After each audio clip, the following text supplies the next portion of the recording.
فرمایا کہ نور الدین محراب کے قریب آ کر اداب شاہی ادا کرنے لگا۔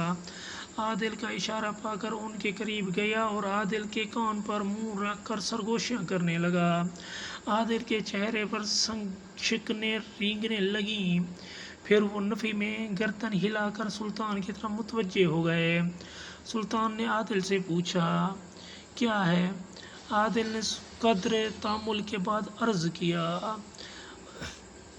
روم کا اسقف جو اپنی کرامتوں کی وجہ سے ساری عیسائی دنیا میں مشہور ہے، بیت المقدس کی زیارت کرتا ہوا دمشق آیا ہے اور دین پناہ کی حضوری کا خواہشگار ہے، لیکن طبیب خاص قبول کی گئی۔ عادل اپنا جملہ مکمل کیے بغیر کھڑے ہو گئے۔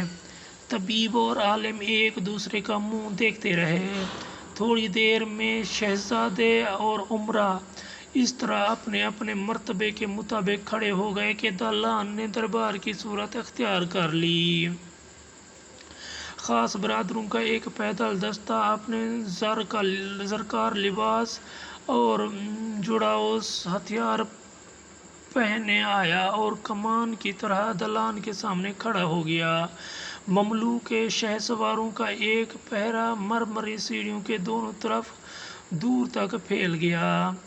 باب الداخلہ سے کوپا شاہی تک سنگین راستے پر دونوں طرف سے سوڈان کے مشہور نیزہ باز قائم ہو گئے۔ پھر ترکمانوں کے جلوں میں پادریوں کا ایک گروہ طلوع ہوا۔ سب کے آگے آگے اسقف تھا۔ وہ سیاہ نفیس ریشم کی ٹخنوں تک لمبے جتے دباغت کسے ہوئے سرخ چمڑے کی پاپوش پہنے تھا۔ گلے میں بھاری 24 صلیب توق کی مانز پڑی تھی۔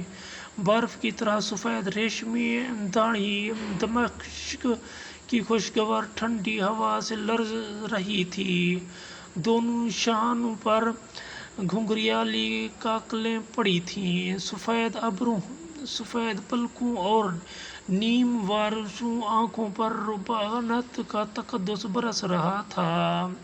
خاص برادروں کی صف سے گزرتے ہی اسقف کی نگاہ سلطان پر پڑی۔ اس نے جوانوں کی سی پھرتی سے سینے پر سلیب بنائی اور بوڑھے گھٹنوں پر کھڑا ہو گیا۔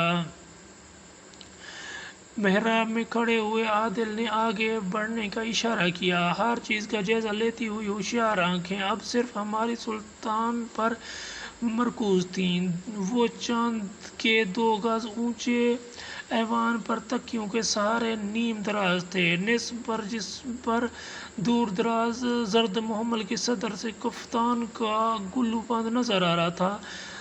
صدری کی چست آستینوں کے تنگ کف مشکل عمل تھے۔ داڑھی کے دونوں کنارے سیاہ تھے۔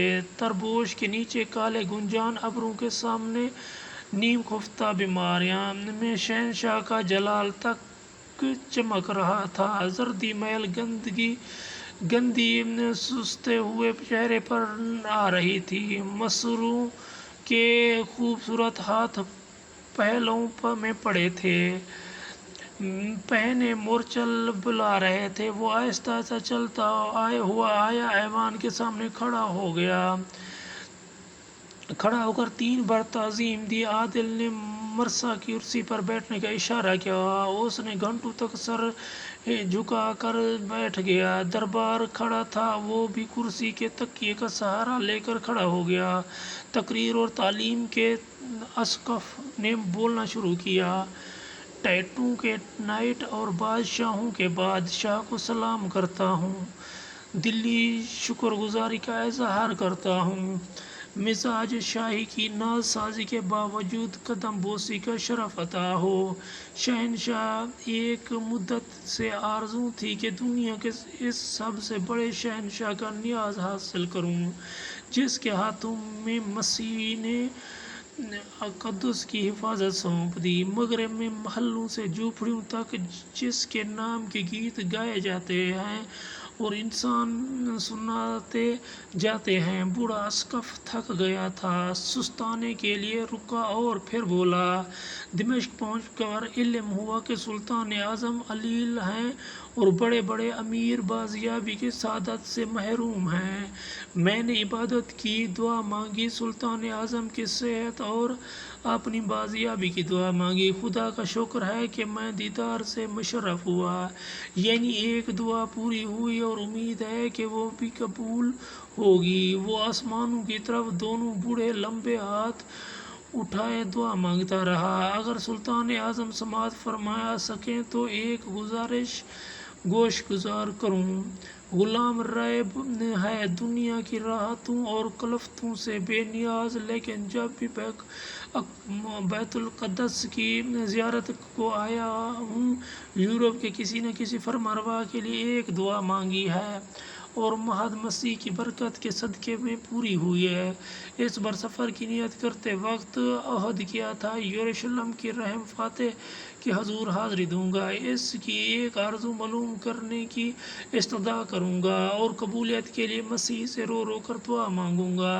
اس لیے درخواست ہے کہ سلطان اعظم زبان مبارک سے دعا فرمائیں۔ دعا کے سارے کلمات تکمیل ہمارے حضور سے دست بدست نہ گزری ہو۔ دنیا نے کوئی نعمت ایسی پیدا ہی نہیں ہے جو ہمارے غلاموں کے دسترس سے دور رہ سکی ہو۔ تاہم ان بیمار آنکھوں نے ایک خواب ایسا بھی دیکھا جس کی تعبیر نصیب نہ ہو سکی، اس لیے اس کی تعبیر قضاء و قدر کے حکم کی محتاج ہے، اور ہمارا ایمان ہے کہ قدر و قضاء کے معاملات خاکی انسانوں کے کوتاہ ہاتھوں پر ہیں۔ سلطان تھوڑی دیر کے لیے خاموش ہو گئے۔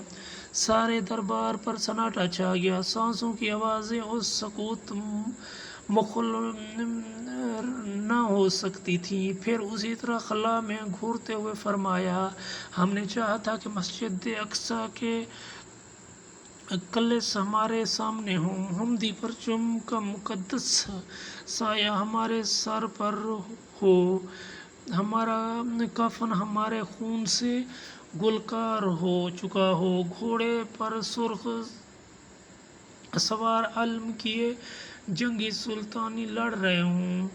اس گھڑی میں، جس گھڑی میں ہمارا سپہ سالار ہمیں فتح کی بشارت دے، ہم جانیں آفریں کے سپرد کر دیں گے اور شہید کہلائیں۔ ہوا یہ کہ بیمار کسانوں اور نامراد چرواہوں کی طرح اس بستر مرگ پر ایڑیاں رگڑتے ہوئے ہم موت کا انتظار کر رہے ہیں۔ معلوم نہیں کہ وہ کون سی خطا سرزد ہوئی جس کی پاداش میں اس شخص کی یہ موت دی گئی جو 26 برس تک دشمن کی صفوں میں شہادت ڈھونڈتا پھرا ہو۔ سلطان نے گردن گھمائی، اسقف کی مرعوب آنکھوں میں آنکھیں ڈال کر شاہانہ جلال سے فرمایا، جس یورپ کے 5 بادشاہوں کی لاکھوں تلواریں ہماری ایک خواہش کو پورا نہ کر سکیں، اس کے ایک بوڑھے پادری سے ہم کیا مانگیں گے؟ نائب سلطنت دین پناہ، جب تک یہ سلطنت ایوبی کی حدود میں ہمارے مہمان اور سلطان نے اپنا دایاں ہاتھ بڑھا دیا، روب سلطانی سے بدحواس اسقف نے دونوں ہاتھوں سے دست مبارک کو تھام لیا۔ Please subscribe and share the AJ Voice channel. جزاک اللہ خیر۔